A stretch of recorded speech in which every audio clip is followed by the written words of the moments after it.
থেকে সাইফুল্লাহ কামরুলের পাঠানো তথ্য ও জামাল উদ্দিনের তোলা ছবিতে ডেস্ক রিপোর্ট।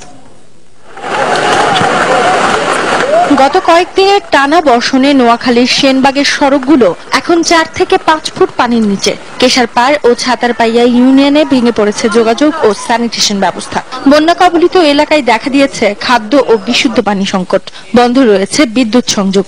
ছাতারপাইয়া, বসন্তপুর, সিলেটি, লেমবেটনা, বীরেনপুর এই সকল জায়গা সব এলাকা ডুবে গেছে। বৃষ্টির পানি আঙ্গ বাড়িঘর ব্যাগ ডুবে গেছে, ফাঁকঘর বড়ঘর ব্যাগ ডুবে গেছে। 100 কোটি টাকার মাছ আছে সেনবাগ থানা ভিতরে, সব এখন বর্তমানে বিলীন হয়ে গেছে। সাইরেন ঘর ঘরের আড়া বেড়া ব্যাগ চলাই ভুলাই গেছে।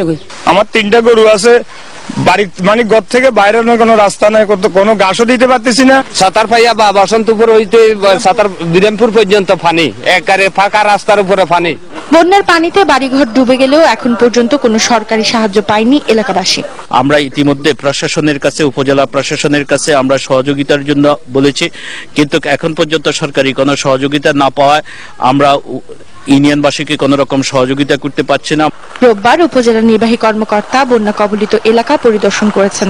আমরা সাহায্যের জন্য জেলা প্রশাসক মহোদয়ের বরাবরে আমরা চিঠি লিখেছি। আশা করছি আমরা হয়তো কিছু সাহায্য পাবো, তবে আরো সাহায্য দরকার।